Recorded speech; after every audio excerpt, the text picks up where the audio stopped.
Are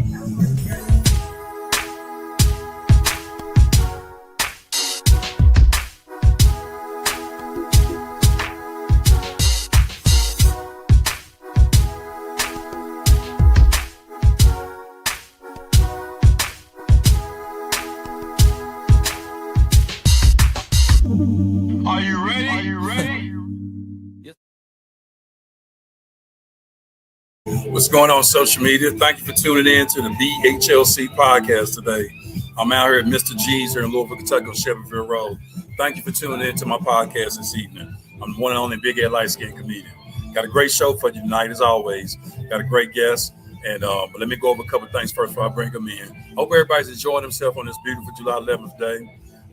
This is a beautiful day for me, July 11th. Today is my mother's birthday. God rest her soul and much love to her.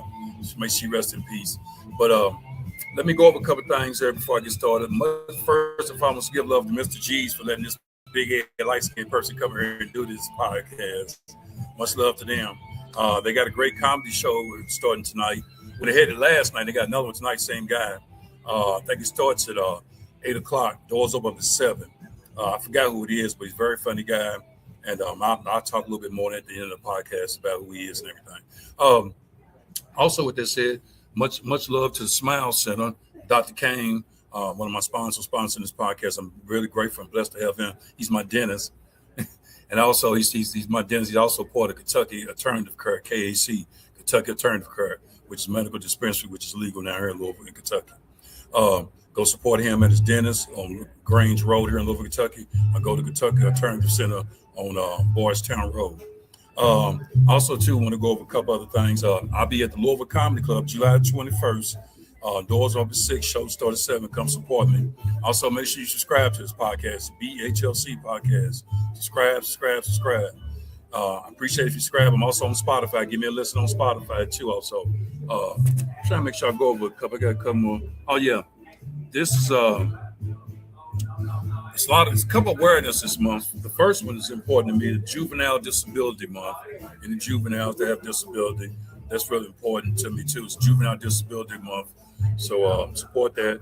Also, it's Disability Pride Month, and also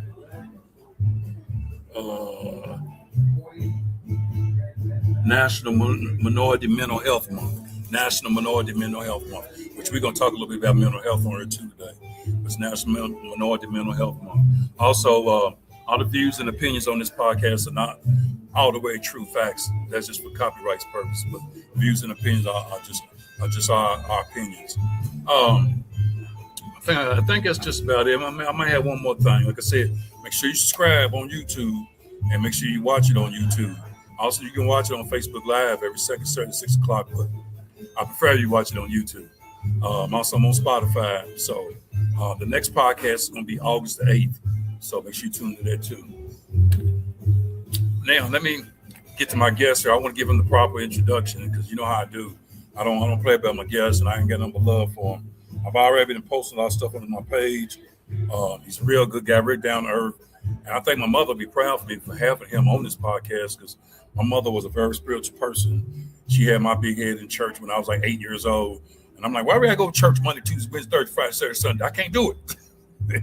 So, but with that said, let me give credit to my guest. If I bring him in, he's got a conference he's doing. His first conference he's done in 7 years, he said.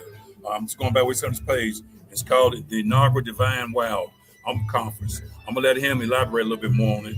And he does a lot of different things. He does a podcast with a friend of mine, Derek Day, who turned me on to him, to this person. So without further ado, let me bring him in because I got him on hold here.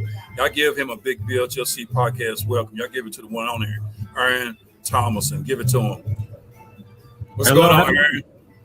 Going How good. you doing, man? Yeah, great. Look, I know you got a lot of things on your page, so I just gave him a brief summary of what you be doing because I know you wear a lot of different hats. You got your hands on some things.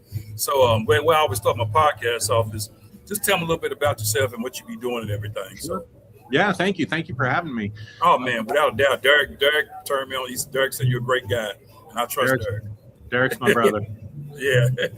Yeah. So I'm a clinical mental health counselor by trade, and I'm publishing my first book next month. I was a pastor for 25 years before that. Wow. And, Okay. Yeah. And I heard you mention the conference. First conference I've done in 7 years. So I'm excited about it. Going to be introducing a lot of material to help people feel at home in their own skin. That's the best way I know how to say it. Deal with things like trauma and anxiety. We'll spend 3 days. It'll be very experiential, more experiential than informational, if that makes sense. And I think it'll be really very informative for people. I'm really excited about it. Well, that's good, man. Because, like I said, I know you got to let your heads on a lot of things. And doing the conference is not easy. I'm sure it was kind of, tough to put it together, and then you got to present it to everybody. So it's not easy. So I'm sure that's a great thing to be doing with the conference and everything. So as we get into this podcast, let me say this, man. Just, my podcast, because Derek asked me when he was talking, he was like, well, can I cuss on here? I said, yes, my podcast is very open. You can cuss on here. But I don't expect that from you. But I just thought I'd let you know. I don't want to disrespect your... Very open. You're not restricted. Just be yourself, and that's what you're going to do anyway. So with that said, but it's how ironic is I got you as my guest here, and I'm really appreciative of that. I got you as my guest, and today's my mother's birthday. She was a very spiritual person. So with that said, I know you was talking. I seen when you was talking. I'm gonna put this on here and let you talk about this some more. You was talking about in universal wise faith. Yeah. And I have a strong faith too. I walk by faith, not by sight. I tell everybody it's by faith with me. I don't go by sight, because sometimes sight can be your worst sin, but that's a whole other thing. So, but talk a little bit about faith. Your faith, you have. Yeah. So what I've been talking about. So I do a Sunday morning podcast. Still, I'm not pastoring, but I'm okay. You can put that out there too. We want people to tune in. Okay. But what I've been talking about is when we talk about faith in our culture, we're talking about usually doctrines. We're talking about belief systems. I believe in one God, maker of heaven and earth, that kind of stuff. When you look at the Gospels and what Jesus calls faith, it doesn't line up, which is really interesting, right? Okay. When Jesus, almost everywhere that Jesus talks about faith in the Gospels, it's connected to outcomes. It's connected to miracles. It's connected to the power of the kingdom, expectation, stuff that's really practical in daily life. And it's interesting, the only two people that Jesus ever says in the Gospels had great faith weren't Jewish. They didn't worship as Jews. They were unorthodox. They weren't holding to the doctrinal faith in the way that we talk about in our culture today, but they both got miracles for people they cared about. And Jesus said they had great faith. So that's kind of how I've been framing up and talking about. Yeah. Right. Yeah, I know religion sometimes can be a touchy subject with some people because of their faith. Not for the people who believe, but some who are non-believers. So, and they feel a certain type of way when it comes to faith. But I have a strong faith. Very spiritual person, and I tell people, you have a strong faith and be spiritual. That don't mean you're not a person of spirit of a Christian, So I tell people, I know a lot of people always feel like too, you have to go to church every Sunday. Nothing against church. Church is a beautiful thing, but it's just a building and where people worship at. And I get that too. So, but I'm also about faith and spiritual, because if you have a strong faith and strong spirit, it'll carry you a long way till God's ready to bring you home. Because we're all on a journey. It's God's journey anyway. So. We just walking through it, so more than anything. So, but here's, you have something else you want to say? No, I was just going to say that that's part of the problem. We talk about faith, that it has to be faith in God or faith in Christ, Christian faith, but the Bible itself doesn't portray it that way. So it's it's really interesting. Right. After this study, I'm kind of like, what? I mean, I was a pastor, so I can say this from the inside. What Bible are pastors reading? I'm not sure. Gotcha. Yeah, that's a good point. Especially in our country today, That's a good point. And let me ask you being a pastor too. I got you. We're just talking. You being a pastor. What do you think in today's time? What has changed with some of the way the pastors are pastoring the church versus 50 years ago? Because it is a different time now. 50 to 100 years ago. What do you think the difference is as far as pastoring? Because I know it's not. That's a great question. My wife and I talk about that. We talk about that a lot because we we met at church. We got married in 1994. Okay. And, we kind of look at what is going on today in churches, and we're like, wow, this isn't what we signed up for at all. And that's part of the reason that we left. One of the biggest reasons that we left, because it's become so, I would say two things are different. It's very celebrity oriented. And what I mean by that is it's more entertainment and name oriented than what it used to be. And it's also, at least from my perspective, where I sit, it's just really been poisoned with politics, especially the religious right, which was always there, but Right. it was kind of a fringe thing when we got into it, and now it's front and center, and it's just crazy to see what's going on in churches today. It's just very, very different. It is, and I to kind of curtail that a little bit, also the curtail on that. It is different nowadays, and I understand that a lot of things have changed. But I think one of the biggest things, not only for pastor, which a pastor already does, but for the congregation and the people that follow him in their church, I think one of the most important things is, for me, when I look at a person, because I know I do it all the time, I tell people you have to be able to forgive. That's the first, to me, the most important thing. Sure. You can't forgive but then say something that's behind this negative. You got to forgive and let it go and move on. I think it's the hardest thing in today's time. Now, and for pastors too, I'm just going to be straight. It's hard. They probably have their moments, I'm sure, because they're human beings. So, with that said, the hardest thing is to forgive. To me, some of the most best Christians in the world are the ones that can forgive and move on. Because I've seen people that can't forgive, and I'm like, well, why are you still talking about that if you don't let it go? Well, I just want to keep talking about it. No. You're supposed to let that go away a week ago. So, you got to forgive, and it makes you feel better. People don't realize when you forgive, you feel better. A lot of people don't want to forgive because I'm right. I'm right. That part, so I'm real big on forgiving. I have to forgive and move on regardless of how I feel in the moment. Because everything's just a moment. You have to move on through the journey God got us on. You have to forgive. And that's something I had to learn through my lifetime of being here on earth, life, and being on God's planet. So, I just believe in the forgiving thing. I truly believe in forgiving, and I'm sure you do too. So, things. Yeah, I think, we got into this really to empower people, to help people heal, to help people. And I think forgiveness is important to mental and emotional health. Right? Yeah. And it's just so different now. It's a lot different. It is because it's so different. So that's why I became a counselor because I couldn't do the healing work anymore in the church because they expect. And I'm speaking specifically. Let me be clear. I'm talking specifically about white Christian nationalism. Okay. People. I look at people as human beings. Derek, I tell you, human beings. It's how you carry yourself as a human being. Yeah. I really don't even look at. I tell people I don't look at your culture or whatever you represent. But I want to be clear because my experiences in black churches, it wasn't the same. The same political agendas and stuff that I see today. So it's you're right, though. It's a lot of politics, and especially with today's time because of social media, all the change, the internet. You got a lot of political stuff going on.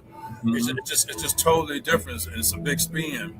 And like I said, it's hard. It's really tough leading, being a pastor of the church. I'm sure nowadays because of a lot of things that come at them. Whereas back in 1950, you didn't have social media. You didn't have all this stuff. People just, they just lived, day to day. So, and I say not living today, but it's just a lot different, Very different culture. Very different world. I mean, it's instant. Everything's instant, like the microwave. Instant. Yep. Also, social media. And something can happen automatically. Boom, they see it instantly. And here's the thing that really gets me more than anything compared to 1950 compared to now. Yeah. Yeah, real good.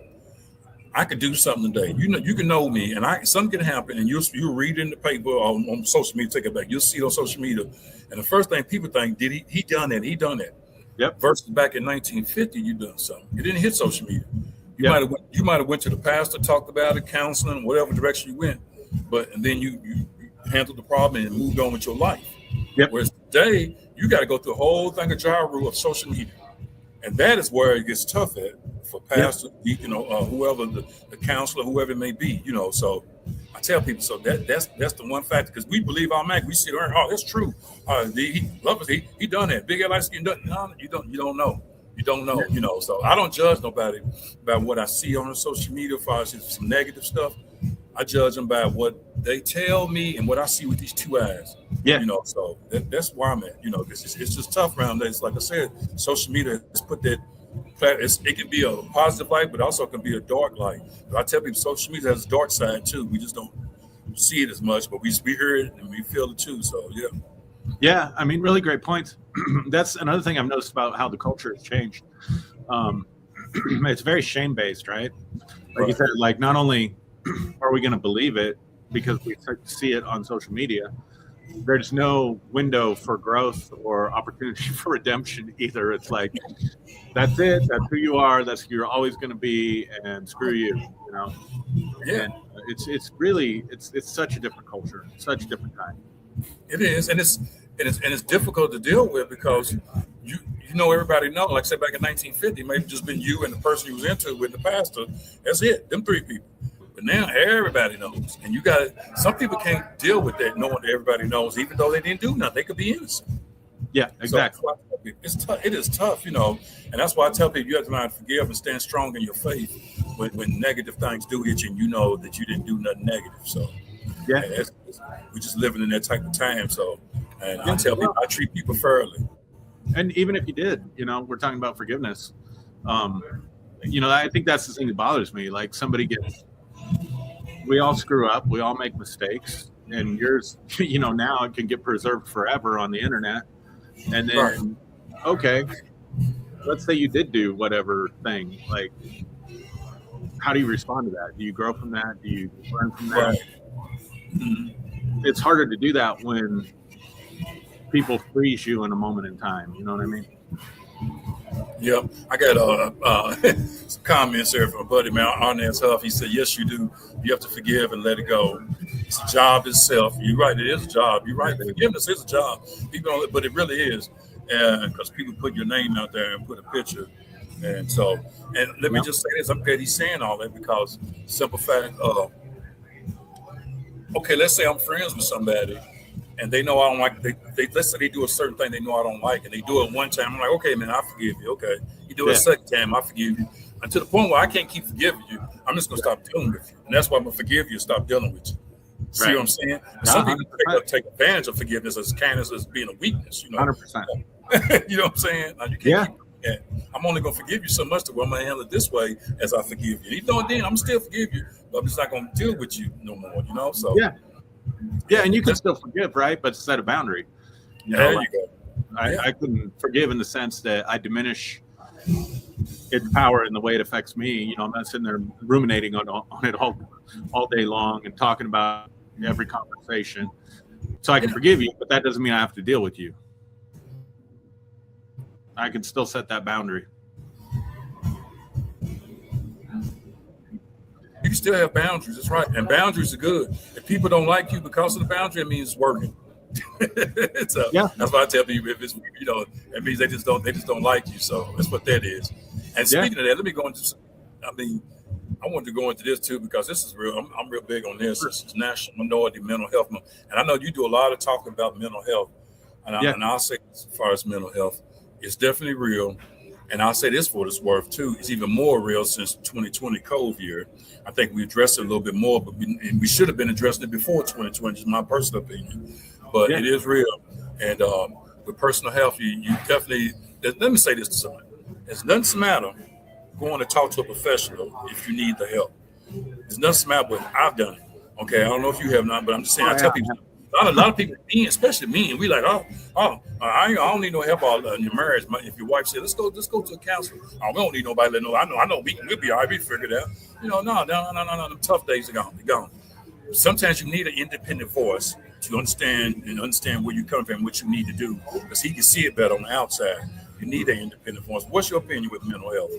Yeah, so I've got a couple of thoughts on this. Like, we wouldn't treat any other part of our bodies that way, right? Like, if you having a heart attack, you're going to call 911. Most people, right? You break your leg, you get a concussion, you're going to go to the emergency room. And none of us gets out of this life without having to deal with some kind of health issue at some point in our life, and usually multiple health issues, right? Right. So why should the brain be an exemption to that? That's what I don't get about mental health. You know, like, yeah, we've got the psychological piece, what we typically call the mental and emotional, but you also got a brain that operates all that stuff. You know, there's a neurochemistry to our emotions. There's a brain that's operating in those emotions, nervous system that's operating. It's part of our bodies. So that we can go through life, and anybody would agree, I think, that's reasonable, that doesn't need mental health help immediately. We get sick, we get hurt in these bodies, and we have doctors, we have hospitals. Why the different attitude about mental health? Why is it okay to go for people to reach out if they got a broken arm, but if they're having trouble in their marriage, like you brought up, or if they're going through a season of depression or anxiety, if they've dealt with anxiety their whole life, why not go get help with that? Why not go get some professional help with that, and at least get informed and find out what your options are and stuff like that? So I think removing the stigma about mental health is still really important. It's much better than it was, especially like you said, after the pandemic. But it's really important, and it's crazy to me. You said you went and got some help. I did too. I went to counseling for 2 years straight. Okay. And it's amazing to me how many clinicians, how many of my contemporaries that are treating mental health have never done mental health treatment on themselves. Right. So that's the one caveat, the one caution I give people. Like, it's really important if you go to a counselor, especially, that you find one that's a good fit for you, and remember that they work for you. And because you go to therapy, I tell people, for better or for worse. And if you get a good therapist, they're going to help you. If you get a therapist that you don't click with for whatever reason, it can make it worse. Yeah, so I don't want to scare people off of mental health, for sure. I just want to help them realize they have autonomy in that. If you're not comfortable and it's not working, there's a bunch of others out there that you can try. Yeah, and you know what, you're right on it, because I was going to tell you my experience with it. I mean, I got Arnaz Huffman said a lot of people will be in denial about asking for help. The longer you ask for the help, the worse you can get if you don't ask for the help. And he's right. He's got a good point.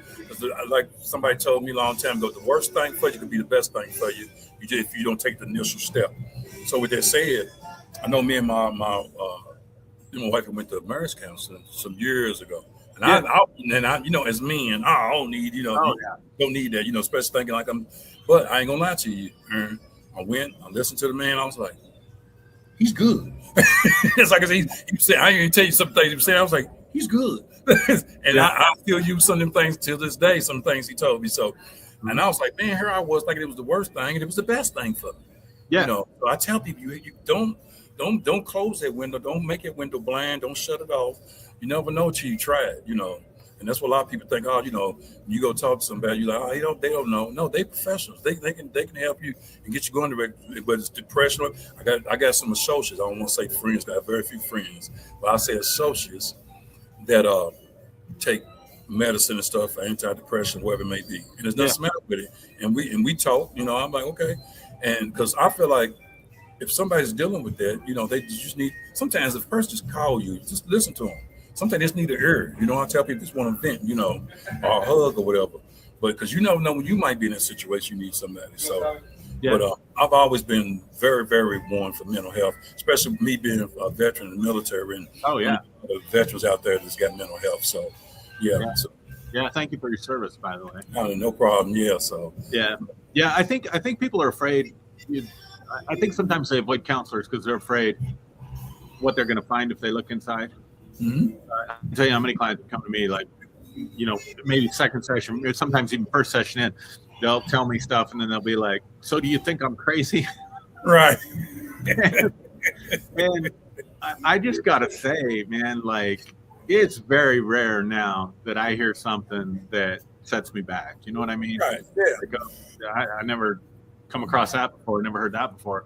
Most, 99% of the people that come in, they're not dealing with severe mental health challenges, and everybody goes through the same stuff. Everybody has the same, it's like this deep, dark secret. I mean, most people have social anxiety. Most people worry about how other people are going to judge them and decisions on their life based on really an imagination of what they think that other person is thinking about them. Right. And almost everybody deals with that, but nobody talks about it. So I used to work at a college, and so I had a lot of younger people, and I used to tell them, look, when you go to a social function or whatever, you think everybody's thinking about you. I guarantee you, everybody's thinking about what you're thinking about them. Yep. They're more preoccupied with that than whatever foolishness you're doing or not doing, So right. Take a deep breath. Yeah, and I tell people, man, I don't care who you are, and I'll say at least 50% of people, if not more, has been from their childhood till they get to adult age. There's something inside them that they haven't dealt with completely, and they need to deal with, whether it's through getting professional help or not. I don't care who you are in the United States. We all have, and a lot of times it comes out automatically, and they don't even know it just comes out because they've been trying to push it down and keep it down for so long. When you need to get it out of it. Another thing too, with going to professional help, a lot of people got to realize you go professional help, that's confidential because all that information is confidential. So I'm thinking, because when I got this help a long time, I'm thinking, man, he gonna tell everybody my business. I don't want them to know I do this, and that. That's gonna be messed up. That's what people think, but no, it's confidential, and you're supposed to let him know everything's going through with you so you can get better. You want to try to get better. A lot of people are scared. That's like, now I maybe have a closer heart to it because there are some military people that are mental out there, and I understand that. And some of them don't want the help. I get that, and some do. So, and that's why to me, I feel like sometimes I've had the VA on here, the VA office, and all of them on here. And I told them I've put the information on my page before because I want these military people to know that there's help out there for them if they want to take it. Some of them don't want the help. I get it, but it is out there, and that's the least we can do for our military personnel to give them the help mentally, because if they cause some of this anxiety or whatever they got during wartime or whatever happens. So, but I just it's a big thing. It really is. So, and hopefully we can help our military more with this mental health thing, because we got a lot of soldiers out there. You don't really even have to be out there, and they just out there because they want to be out there. They don't want the help. I've talked to them before. Some of them don't want it. So, but they do got a lot of programs out there. Let me speak to a couple things. First, to the veteran issue. My experience from working with veterans, you don't have to have been in war. That's true. You're right. It's something natural you got. Yeah, you're right. No, you're right. The military inflicts mental health issues, and if you went in, if someone went in, I don't know how old you were, but if someone goes in 17, 18, 19 years old, and they spend 20 years in the military, and then they come out, that adjustment period is massive. Sure is. A lot of them, because the structure's gone. I talked to a lot of them, like the protection is gone, right? Like, so if you're on a military base, you got, anybody messes with you. Right. On the outside, you got the entire U.S. military on your side. Now you're out there by yourself. Here you go find a job, go, figure out how you're going to protect your family in this day and age, and all kinds of stuff. And that in and of itself can be traumatic. So, I think there's a misunderstanding that, you had to have been in combat or you had to have experienced something really terrible in order to have PTSD when you come out of the military. But I've just discovered that that's not the case. And in fact, sometimes guys that have been in combat, dealing with the combat PTSD, which I'm a trauma specialist. It's one of my specialties. Okay. That can be easier to deal with sometimes than the adjustment that people have to make when they come back and they get into civilian life. Now, that's just been my experience. Right. I never served, so I don't know that personally, but it's just been my experience from working with people. And then as far as confidentiality, I tell you a funny story. My son came to me a couple years ago. He said, "Dad, I need to get a counselor." Okay. And I'm like, "But yeah, what's going on? You depressed, you having some trouble?" He said, No. He said, "I figured out with my friends, whatever I can or whatever I say can and will be used against me." He said it's like getting stopped. It's like getting stopped by a police officer. Right. And I thought, man, there's so much wisdom in that, because we got a lot of rules to follow, not just confidentiality. Like, if I know you socially, I really can't see you. I need to refer you out. And and people come and say, "Oh my gosh, what's he thinking about me?" Or who's he going to tell? And I'm like, who am I going to tell? Like, I don't know anybody in your circle. I don't know anybody in your life. And Right. secondly, if I do, like, I'm breaking a law. Like, you know, if you go tell your friend your defect, you think there's safety there. But not always, you know, that can be weaponized against you. It can be spread in your friend group, all kinds of stuff. And I'm not encouraging people not to talk to their friends. You know your friends. Right. I'm just saying there's an element of safety in the confidentiality that you don't get anywhere else. I just it's a program here in Louisville. I had them on my podcast. I can't think of the name of them, the organization.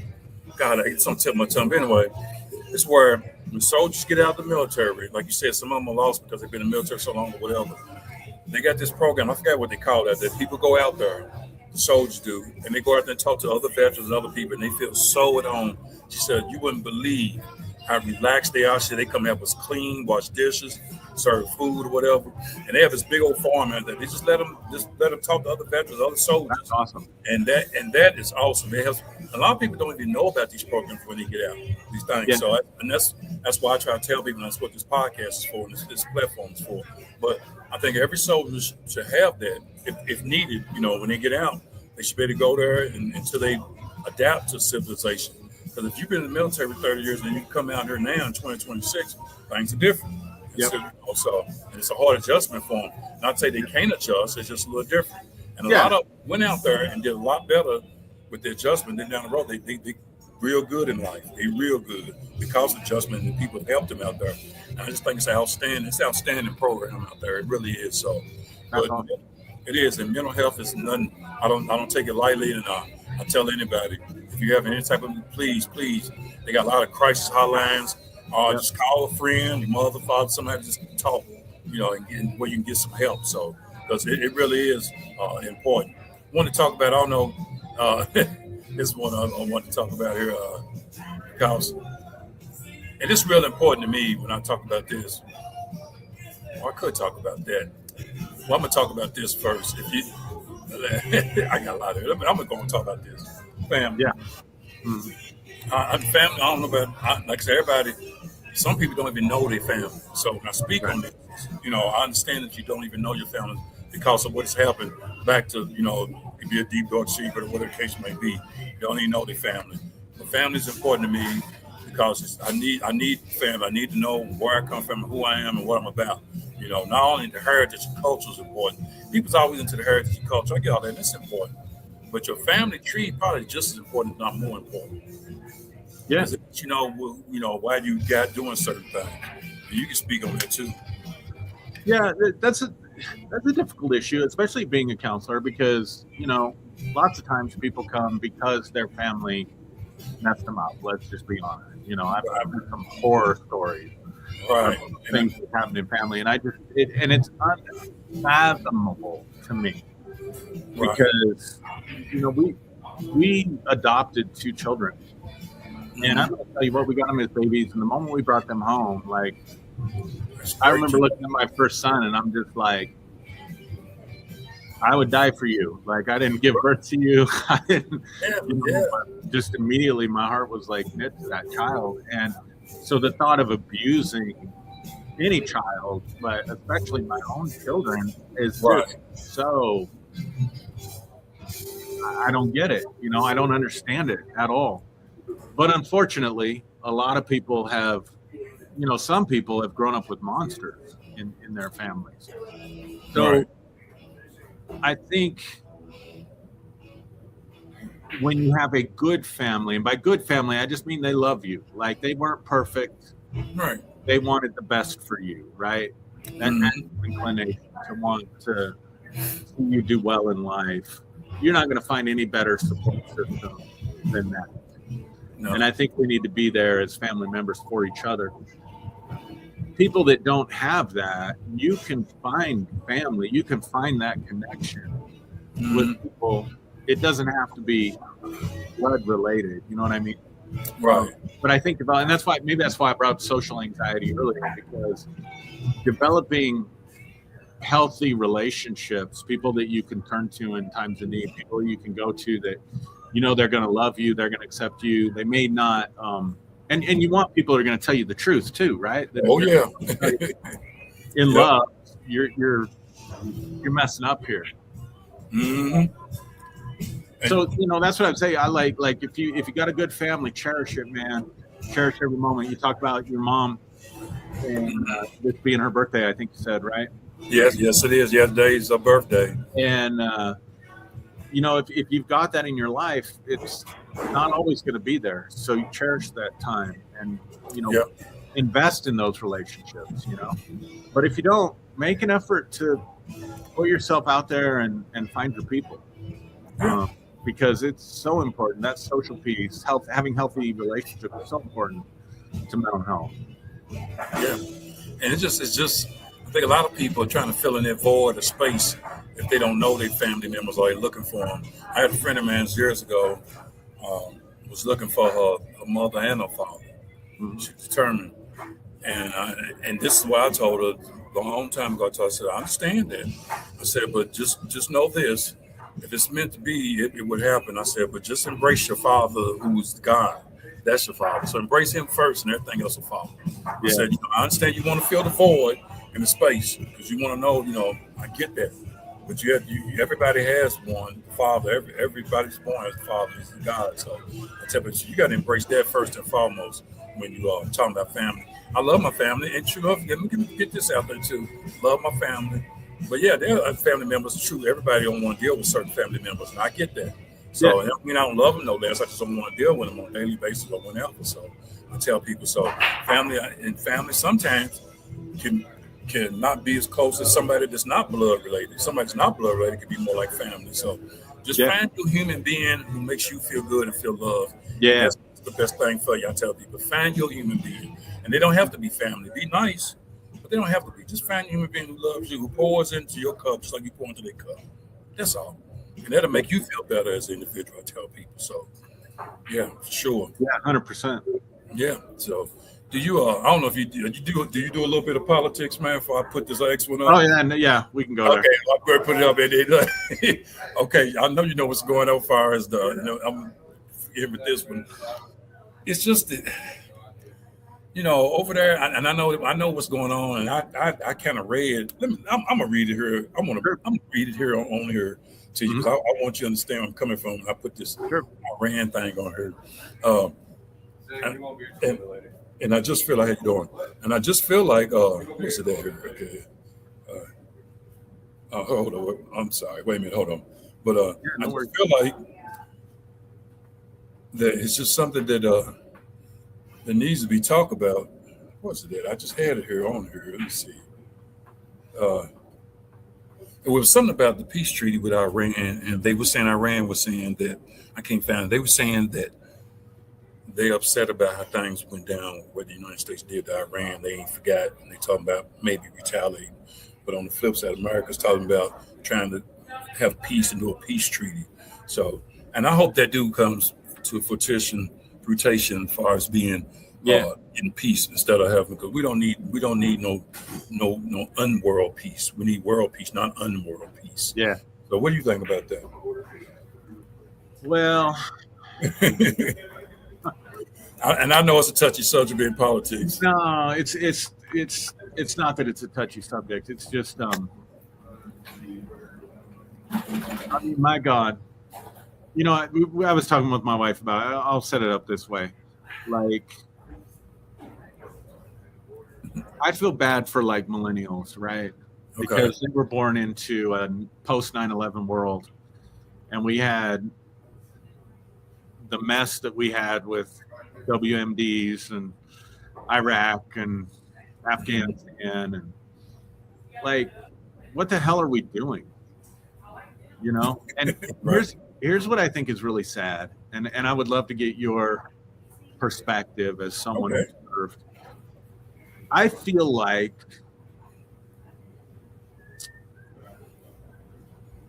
George W. Bush tapped that patriotism well.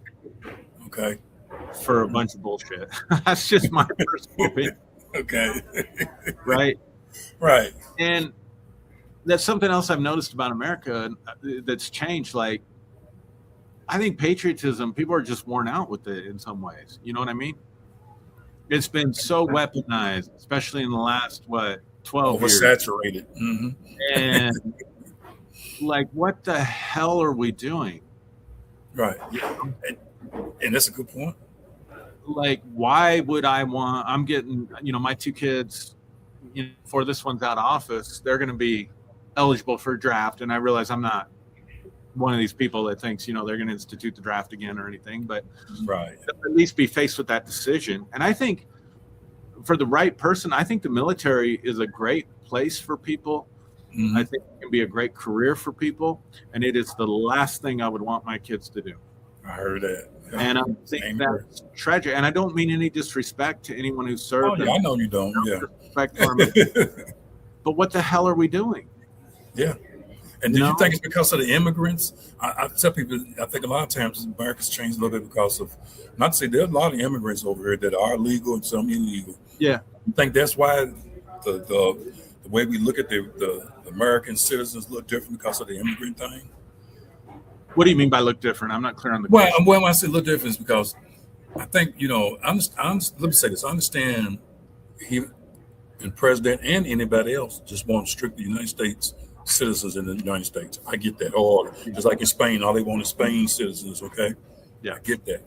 But sometimes I think the envelope's pushed too much to where we got some people who are legally American citizens, whether they was born over or not, that we pushing out.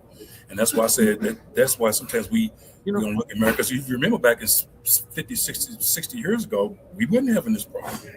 We didn't have this. I think you're touching on a deeper issue. Here's how I would look at it. Yeah. But here's how I'd look at it. And this kind of comes back to what we were talking about earlier with social media and stuff like that. Mm-hmm. So like I think about my grandparents. And so I'm a Gen Xer, but my parents were older, like I was the youngest. And so raised by baby boomers, like a lot of my peers were, right? Okay. So what I'm saying is that, like, it was really old school. Like my grandfather was born in 1899. Right. And I think about the world that my grandparents lived in, and it wasn't easy. No. They did not have an easy life at all.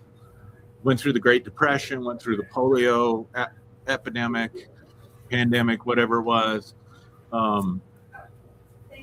But there was a stability to their lives because they didn't have to process so much change so quickly. And so here's what I mean. So like, I read a statistic back in the early 2000s that when the internet was first coming on, before we all had smartphones and before even the BlackBerry came out, so maybe late 90s. You're right. And the statistic was there was more information in one edition of the New York Times than a person who lived, let's say, in the late 1800s, early 1900s, than they would deal with in their entire life. Right. My great-grandmother came to Colorado in a covered wagon. She lived to be 103 years old, so she went from covered wagon to putting a man on the moon in her lifetime. Yes, I get it. That's a tremendous amount of change. And then, like you said, with social media, we see everything that's happening everywhere all at once, as though it's happening to us, so to speak. And I think we're not built to handle that much information and that much change in one lifetime. And I know I sit there and get frustrated. Like I'm tired. If I have to download one more damn app, I'm gonna pull my hair out. Like, why do I have to have an app for this? An app for Taco Bell. You go to Taco Bell now, and everything. Everybody's ordered off their apps. You go to McDonald's. Did you order on the app? I'm like, I don't want to download your damn app. I already got too much damn apps. You know what I mean? And then you throw all the crazy shit that happened in 2020, and I think people are under pressure that they do not understand and they do not recognize because change is happening so quickly and in such a magnitude that it's very easy to scapegoat people that don't look like us. In other words, I think people are feeling this angst about all the change that's gone on in their lives. And the world is very different. And then you look out and your neighborhood's different, right? Like maybe you've got a whole community of people that moved in that don't speak the same language, and you want to connect with your neighbors, but you can't speak the language. And so I think human beings have always scapegoated somebody and said, if somebody did different, if somebody did right, no matter what the group was, then we'd be okay, right? Yeah. And so I think there's this sort of mechanism where we're under so much pressure, so much stress. One of the things I predicted that the week of the shutdown in 2020 was, I said, this is going to be bad, because what this is going to do to people is this is going to so disrupt their lives that they are going to need someone to blame, and they're going to need a violent outlet in order to deal with that sort of communal angst, if that makes sense. Yeah, no, it does. And so I think, yeah, America looks very different, even different than it did 20 years ago. Yeah. In terms of who's here, right? Yeah. Whether they're legal or whether they're illegal. I don't know. I don't know so much that it matters to people. I think it's just a human response that you're different. I don't like you. I've already got too much change in my life, and you're an easy target for me to attack. That's what I think. You're right on it. And so I might end this a little bit because I'm almost running out of battery on my computer. And I'm sitting there like, okay, it's better not go. But anyway, it's like the universe is saying, hey, man, we don't like you talking about this. We're going to shut this computer down. Anyway, but the universe is the universe. You can embrace the universe, or you can step away from it, because that's right. The universe, and I tell people, don't get mad at something else because the universe is like, yeah, it's just the way it is. A lot of people want to lash out because since 2020, their mind has been reprogrammed since 2020. Yes. That's on you as an individual. That's on you as an individual. The perspectives are still there, but your mind got reprogrammed, and that's on you. So, and then you're expecting different things from the universe as well as other things. So, yeah. And I think that's one of the biggest things as human beings. We just got to do better. I tell people all the time, it's one thing that's big here on this podcast. I've said, I call it LSI, which is learn, share, and inspire.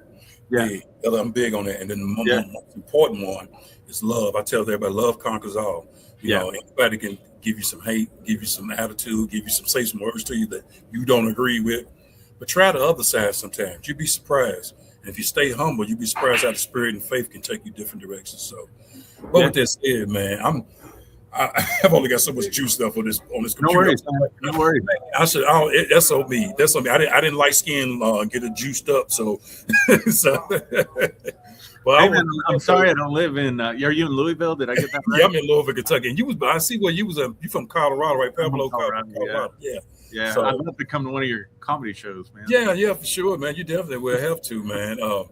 I'm always, as a matter of fact, I'm going to start doing some comedy here while I do my podcast here at Mr. G's. So it's called Mr. G. Sound like a pimp name, Mr. G's. Like you got a couple women in the background somewhere. That's a whole other story. I don't know where they got that name at.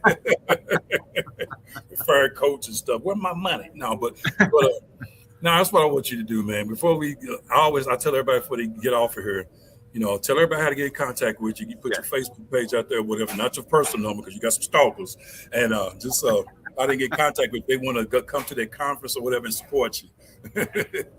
Yeah, so you can find, really, I'm on Facebook, I'm on YouTube. Those are two ways to find me right now. The YouTube channel is called Conscious Spirituality, or you can just type my name in, Aaron Tomlinson, and usually I come up pretty. Okay. There aren't too many of us out there, in other words. Right. I don't think I'm or something.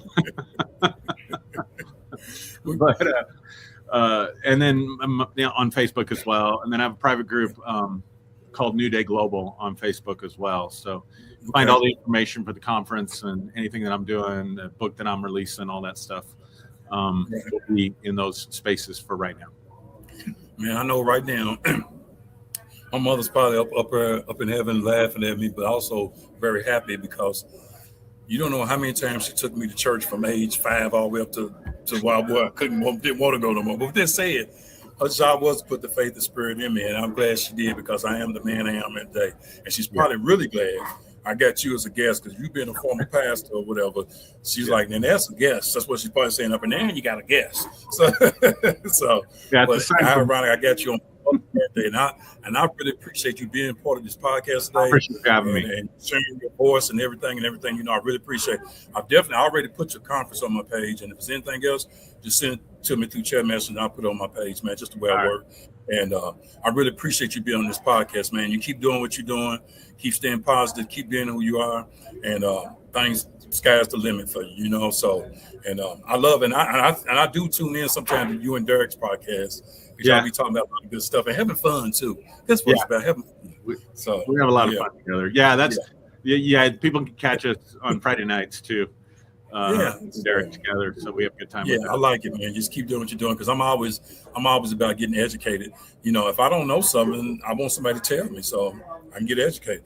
So I'm gonna let you go. My battery says battery low, so I see you, man. You have a blessed day, man. And thank you. You too. Thank you so much for having me. I really appreciate it. No problem. I appreciate you being a guest. You enjoy your day. Much love to you and much blessings to you and your family. Right back to you. Thank you so much. No problem. Okay, y'all. I'm going to shut this down real quick. I'll be at the Louisville Comedy Club July 21st. Doors open 6, show started 7. Y'all come out here to Mr. G's. They got a comedy show going on. It starts at 8 o'clock. Doors open 7. They also got great drinks and great food. And they got some pool tables, too, so you can come here and shoot some pool, even if you can't play pool. So, but with that said, I'm ready to shut this podcast down like this. Be a different person each and every day for yourself to be better. If you're a different person every day to be better, you will be better. So with that said, I'm the Big Ed Light Skin Comedian. The next podcast is August 8th. Tune in at 6 o'clock. I'll be right here at Mr. G's. And just go to my Facebook page, Big Ed Light Skin Comedian LB, and subscribe to my podcast, BHLC Podcast on YouTube. I love y'all. I thank you. I appreciate the support. I appreciate the love. Just keep following me, and I'm definitely have some positive things for you, and also make you laugh, because we got to laugh in today's time.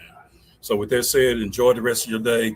I'm the one and only Big Ed Light Skin Comedian. Thank you for tuning in. I love y'all.